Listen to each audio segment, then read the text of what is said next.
I'm Lisa Wells. I joined the Air Force in 1984 on the YTS scheme. I was a kennel maid, but after a year of YTS, you were allowed to change because all the trades weren't open up. So I changed. I enjoyed basic training that much that I decided I wanted to be a drill instructor. So I remustered to be a drill instructor, and I got my wish after my course. I went there in 1988, and I did that until I had my first daughter, my only daughter, in 1990, at which point I was discharged from the service under those rules. The rules changed in May of that year, and I was back in by November that year. Because I was at Swindon, I knew the rules and regulations for kit and post. So, and I did recruit training at Swindon, and then I moved down to Halton with it in 1993, I think that was. Continued that until they disbanded the trade, another trade that got disbanded, and I remustered to RF admin, PERS admin, where I stayed until I got discharged in 2013. Yeah. About a week after you. So in total, I did 28 years, all in all, with 3 trades. Didn't serve overseas. I stayed in the UK. Ended up at Whitton, which is where we met. Yeah. And then came out from there. So that's pretty much my service career. Nothing very interesting. I did do some op tours. I did Kenya, Jordan, Iraq, and Afghanistan with the Falklands tour as well, because everybody has to do one of those. And thoroughly enjoyed every bit of it. I'm Justin Wells. I joined up in 1994. Served just under 19 years in the RLC. Joined up as a driver. Only intending on doing my 3 years and then leaving with my licenses and doing something completely different. But I found I enjoyed it too much. It became addictive, as it does. So I stayed in and loved my life, loved my job. Only did 3 years, 5 years stationed in the UK. My first 3 years and my last 2 years were stationed in the UK. The rest of my time I served in Germany with op tours in Northern Ireland, Bosnia, Kosovo, Iraq and Afghanistan. Multiple tours in all, bar Ireland. Ireland was only 6 weeks I did there. I changed my trade slightly early on in my career from being a bog standard driver to going into close protection. So most of my tours were done under close protection, apart from my Bosnia tours, and they were as a driver. A wide and enjoyable career, doing all kinds of random things in random places, courses left, right and centre. I was medically then discharged in 2013. I'd met Lisa in 2011 at RAF Whitton. I'd never served at an RAF base before, and that was a culture shock for me. The differences in services was just, I struggled to deal with it. The army is very black and white. 7 o'clock start, you finish when work's done, not at 5 o'clock. And rank was used on a regular basis, regardless of whether you were the lowest of low or you were the highest of high. Everybody has a rank, everybody uses a rank. To then have kind of RAF warrant officers calling me by my first name was a little bit weird. Even though, I'd done a CP work, I'd worked for numerous generals, had military assistants who were majors and ADACs who were kind of there as the general's helpers, and everybody had a rank, always used, every time. And they didn't. It was kind of, the warrant officer was like, right, okay, Justin, come in at 8-ish. What's 8-ish? It's not a set hour. It's, is that 8:05? Is that 8:10? Just 8ish. Or what uniform? I wear whatever you want. What do you mean wear whatever I want? I wear what you want. He did mean like greens or blues. I Yeah. mean, not. It wasn't Not coming your in your PE kit. civvies and your PE kit, but yeah, so it was kind of, my life had been so structured that there was no gaps for ish, there or thereabouts. It was kind of, everything was very factual and punctual. And then you go to an RAF camp, and my friends warned me. They said, you'll struggle. I went, yeah, I'll be fine. How far off military can it be? Wow, that's rude. So it was a culture shock. We just know what we're supposed to do and do it. We don't need somebody to tell us. No, I don't need people to tell me. I mean, at this point when I went to the RAF camp, I'd had to do what the RAF call remuster. We call it recap badge, because of medical issues that I had. Otherwise, I'd have been medically discharged prior to coming back to the UK, and I'd had to recap badge to Adjutant General's Corps. So a clerk sat behind a desk, which I never liked being behind the desk. Never suited me. Wasn't overly happy about it. But it was a means to end to get me through to my 22-year point, which is what I'd vowed to do. It was what I wanted to do, at whatever cost, I suppose. So, yeah. And then Lisa was my line manager. We kind of started out. A friend used to go to the coffee shop round the corner. You were with another partner at the time, living up in Mansfield. We just used to go to the coffee shop. We just got on well. And it was just, there was always banter. And the banter, for me, was a familiar thing that made me feel comfortable. I don't know what I'd do without it, actually. Banter. Trying to do it with civvies. Or even trying to do it with some of the young RAF guys and girls who were at Whitton. They didn't understand it. No. And they kind of, a lot of them struggled to understand me because of my military, very army, very rigid ways. But we changed you. Yeah. And then I got discharged. It is what it is. Yeah. You split up with your partner. Yeah. I don't really know when that was. Was early 2012. When did you go to the Olympics? 2012. So it must have been early 2012. I went to the Olympics, but at that point we weren't together. Sometime between Olympics and October, you were struggling with your mental health. Yeah. It bubbled up to the surface at that point, quite prominently. And yeah, there was still nothing going on with us, and then it must have been.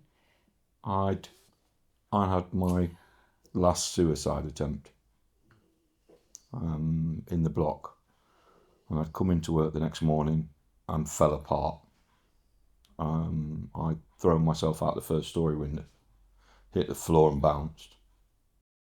But yeah, so I went in the next morning. I wasn't feeling too tip-top. And I can't remember what, there was some comment in work. Somebody said something to me and I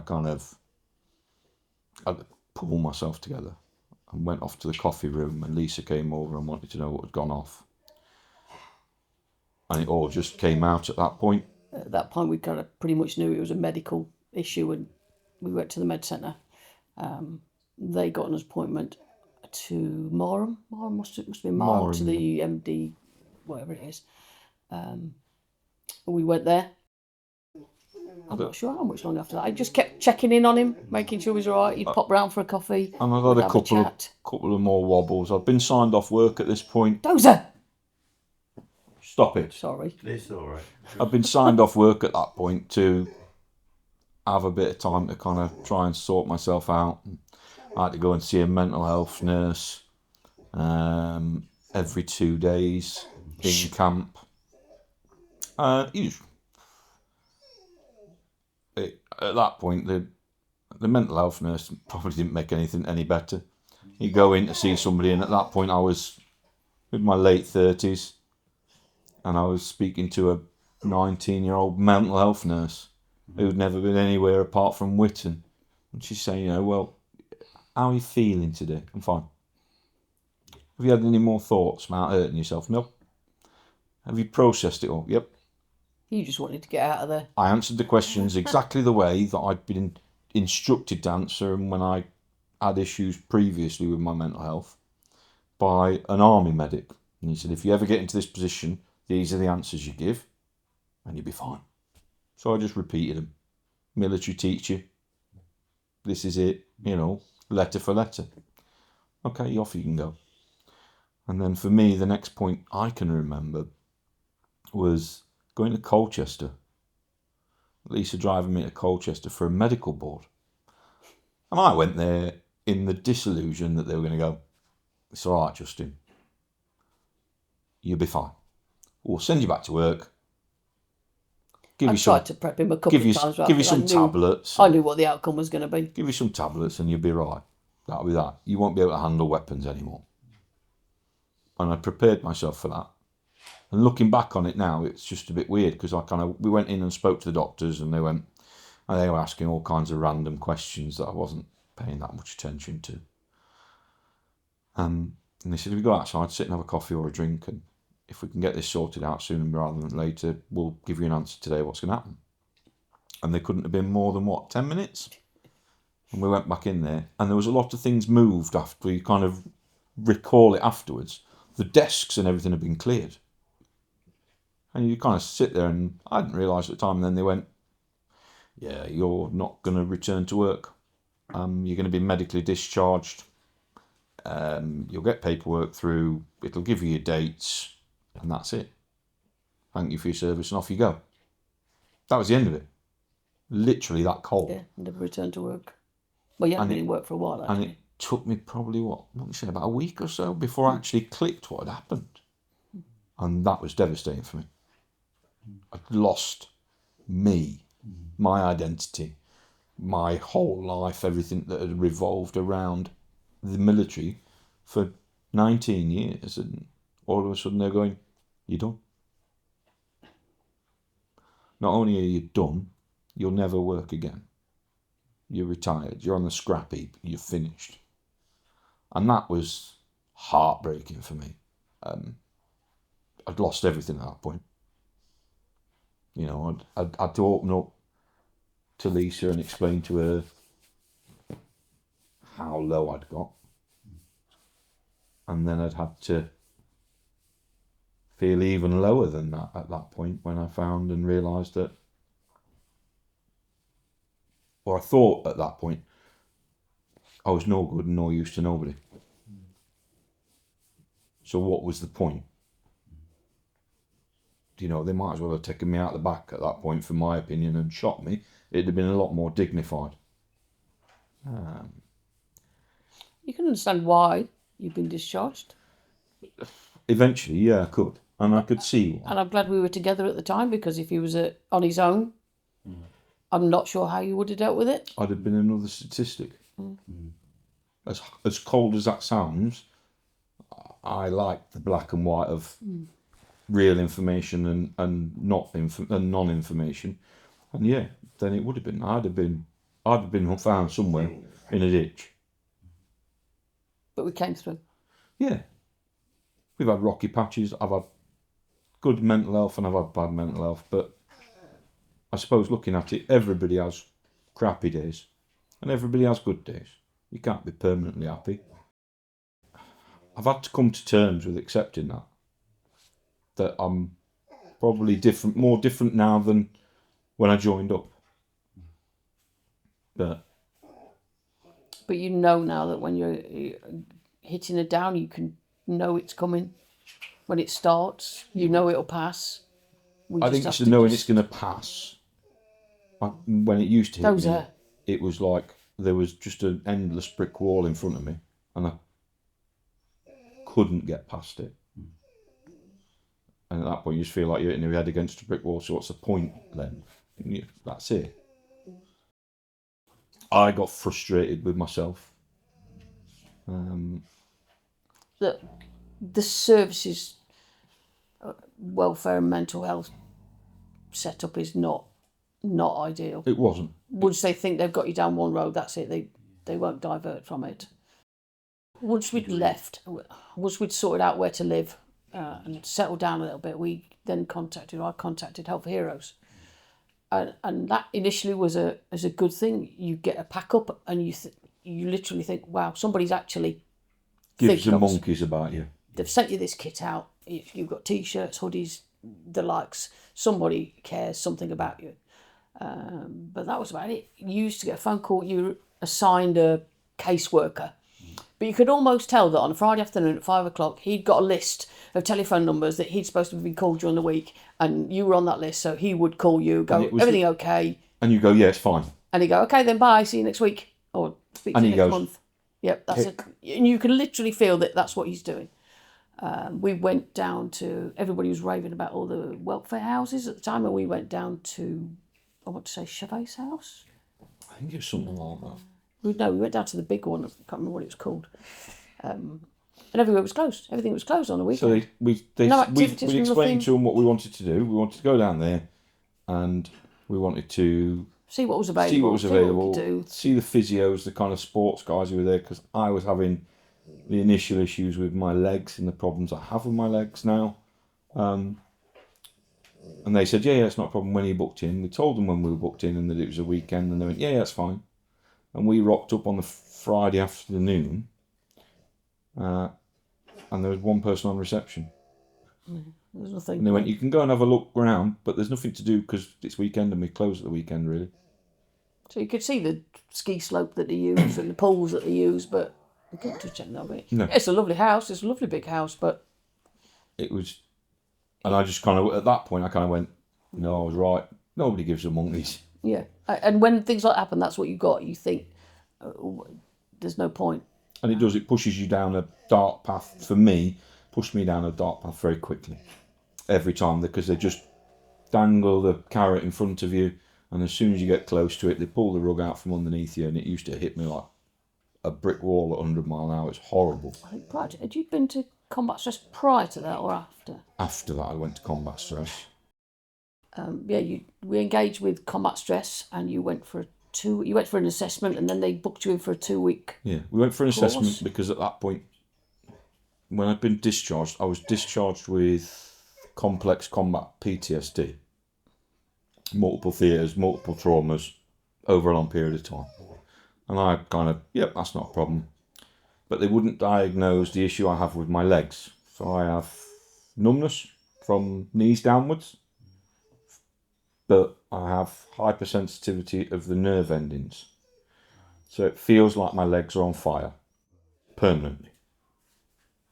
And in the last, 12 months or so, it's spread up my left leg, all the way up to my hip and my left leg now. It's a rare thing. I found there is a group of guys on the internet, on Facebook, who are all veterans from all over the world. About 45, 50 of us who have this. They then linked it with my PTSD, that the trauma had scarred a piece of the internal brain that works, the pathways for the nerves. And that's what caused the issue.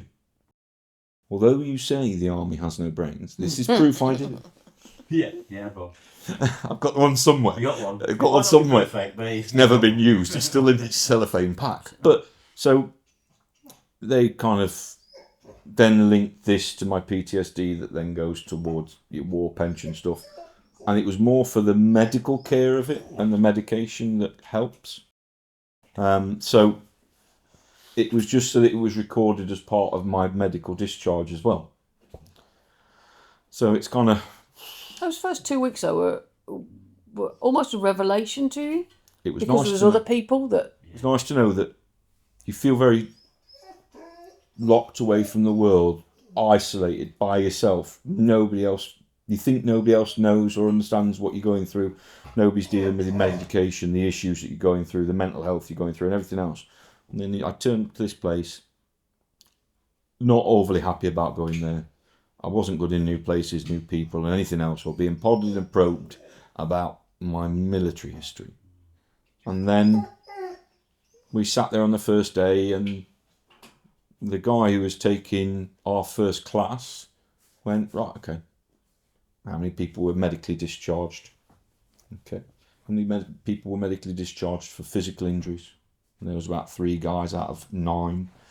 So right, the rest of you, I take it you're all mental health problem. You have mental health problems. And then everybody went, yeah. Okay, right, okay. For the mental health guys, are you taking? And he stood there with his piece of paper and started reading out things. Put your hand up when you're taking it. You look round and everybody else is putting their hand up. Everybody else is putting their hand up to the next drug and the next drug and the next drug. And all of a sudden you don't feel so alone. You don't feel so isolated. And you don't feel like a freak. I felt like an outcast and a freak. And in that environment for those 2 weeks, my understanding of me grew. And that acceptance grew. And PTSD and how it works and how it affects you. And how each individual is individually affected in a different way. Dozer. And that was quite eye-opening. And then they offered me another course of 6 weeks. Intense mental health therapy. We thought, great, this'll... You kind of go on what you know. 2 weeks, I came on leaps and bounds. 6 weeks is a massive progress ladder. No. 6 weeks put me further back than when I first attended for that 2-week course. Yeah. Because they kept going over the same stuff day in, day out. If you relive it enough, you'll get over it, was their opinion. And it's not just reliving it and reliving it in your head, which is bad enough. But to relive it and have to speak it out loud to somebody who's never been in that situation, never been in the military, never had any idea of it, and watch the change in somebody's face when you tell them certain bits of information, how they change the way they look at you, is frightening. It's horrible. But that's why I've always had my dogs, because it doesn't matter how many times I've told my dogs what's wrong, they never change their things. They never change what they want from you. All they want is food and attention. Mm-hmm. Don't they, Dozer? So combat stress, although helped with one hand, took away a lot more with another. But after that... Yeah. Do you find that you're now working with the Newark Services Club with a different help because you're now in a community that understands? Very much so, I think. And we spent years kind of retired to a certain extent before being asked to volunteer at what was the Rafa Club at the time. And just that little bit back into the military for me was a little bit way in. And I just dragged him along. He wasn't overappreciated because it was Rafa at the time.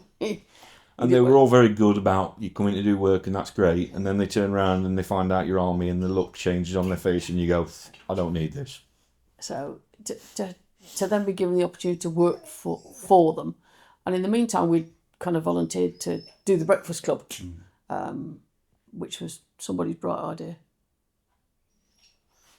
Maybe. He came up with the idea. I'm not sure he does much of the work, to be honest. Smile. Yeah, you do. And that was great to see those veterans come out. And I got a real buzz from that. I've seen the veterans coming in, young and old. And they mix and they talk. And the banter that was there as well. I mean, that's been going for over 2 years now. Nearly 3 years now, I think that's been going. And then when the opportunity to turn it into a service club came up, that was just everything rolled into one. That was, this is what's needed. It wasn't working as it was. This will bring everybody together in Newark. So there's no discrimination at that point? Under one roof. All served one way or another? Yeah. It's a social environment. It's a social environment. So although we'd like to see the members come out more, we can only put on what we put on and they'll either come out or they won't. I can't drag them out. We're still finding our feet, still finding what can work and what can't work. And it's still developing. We're still moving things forward. We're still trying new things and trying new events or trying new types of functions to try and get different people in to interact to get more out of it so that the club can give them more. We know there's veterans out there, we just can't reach them for some whatever reason. And not everybody wants to come out, not everybody wants to remember their military service. and you can't force that. So Well, yeah, I wouldn't have done. If you'd have asked me in 2013, I'd have had nothing to do with this. we found now that although it's a services club, we try and support the local community as well, but that have no military connection. So even things like the bingo, we do cheap food, a bowl and a roll. So some of the older members or the less fortunate ones can come and get hot food without it feeling like a soup kitchen. It's a hot food. It's a warm place. It's a friendly environment. So yeah, it's nice to, and we have people like Age Concern come in. They come in, Eden Futures, which is adult learning. They come and have a disco once a month. MenCap come in and have their discos. It's a safe environment for those parts of the community as well. And even the function room, we try and keep the prices down so it's affordable for people on the estate to have a good party at not ridiculous prices. So it's not just the military and service side. It's not about profit. It's about, as long as we've got enough turnover to keep the doors open, lights on, warm, for people to be there. So the whole think community. Its original concept has warped a little bit as we come and go. Because I think it's moved more towards the community Dozer. and integrating the military and service personnel and the blue light service people and the NHS people to get them to integrate together, to interact more, is more beneficial for everybody, whether that be the club, the veterans, the blue lighters, the civilians who've had nothing to do with it, never seen that side of life. It's for the way us, it it's works. been, certainly for me, I've loved being involved with it and seeing it evolve. It's frustrated you at times It frustrates me at times. because I'm not here as much as I should be. It's not only that, it's the fact that it takes a lot. It takes a lot from a person to dedicate themselves that much. And it's those points where I kind of go, you need to take a break. Oh, I can't, I've got to get this done, I've got to get that done, I've got to think. It's just that You military need to take a mentality break. that You need to switch your phone off, you need to take a step back, you need to have decompression and get on with it. And it's better than it was. it is better than It could still do with some work on it, but it is what it is. There was points where I was frustrated with it, but it was only because I saw Lisa burning out. And that's my fear is, Lisa's my wife and I love her to pieces. I don't need her to burn out. If I can help, I will. But now I can't look after him, so I know that's... So you're both sides of the coin at that point for me. I've got to make sure that Lisa's all right, as best I can, to make sure that if I'm not all right, that Lisa's all right. There's somebody there. Yeah. There's somebody there. Yeah. I know she's always on the end of the phone. If she's at work and I have a bad turn, then that's what it is. Work's always said Justin comes first, and if I need to go to him, then that's it. Somebody else is going to have to take over. I just keep myself... I've gone from not doing very much to being very busy. Well, yeah, with your sport now. Yeah, with sport now, so I That's still a do new my lease of life go-karting. for you. Yeah, we haven't spoken about your sport. How's that going? And explain about your sport. So I started off, I thought because I couldn't feel my legs, I wouldn't be able to drive again. I've had a race licence for 15 years and raced cars. Speed is an addiction for me. Love it. And now I have a custom-built one-off, built by myself, 70-mile-an-hour go-kart that works off hand controls. So Tuesdays and Wednesdays I spend my time at PFI racetrack. They're the only place that allow me to race, so I will race and I get my buzz from that. But then I also have my rugby league. I play wheelchair rugby league for Hull FC. I've been signed on a professional contract, doesn't pay, but it means I can't play for anybody else. And then I managed to get some news since the last time we saw each other. I've been selected to play for the Army Veterans team. And I'm going out to Las Vegas to represent the British Army, to play against the rest of the world. That's awesome. For a week. Which causes me a few issues because it's airports, places I don't know, people I don't know. But to be given that chance to fight for king and country this time, Yeah. rather than queen and country, it was the last time I fought, is something I can't turn down. So, yeah, we're going to go out to At the end of Vegas. the day, we're still proud service people, no matter what. Yeah. That's and I will sacrifice as much as I have to do it. It's probably my one and only chance to do it at my age. I wasn't expecting to get picked, but yeah, I got picked. Putting a positive spin on a negative. Yeah. If I hadn't got these injuries and my PTSD issues, I'd have never started go-karting and doing it with hand control. I'd have never played wheelchair rugby league. I'd have never played rugby league or rugby ever again. But then to end up with a professional contract as a sports person, that's like pinnacle. Then to be asked to represent king and country is right up there. The only way I could get better than that is to end up on the England team, but I think I'm too old for that now. I think too old for that. My hopes aren't anywhere near that. My hopes weren't even with going to represent the army. I didn't think I'd be... I thought I was too old. There's a lot of young lads out there, but There's a lot of kind of 20-year-old lads out there who want to do it, and I managed to get picked. So it's another crazy part of life that's been thrown up at us. there's a lot of positives in life nowadays. Yeah. We're okay. We've got good family. My family, daughter, son, grandkids. Dogs come first. Dogs come first out of everything. Dogs come before Lisa. Lisa says the dogs come before me. But the dogs are a constant. They're life and soul in here. I'd be lost if you come home and there's no dogs. It's just empty. But yeah, they come first and then everything else comes after it.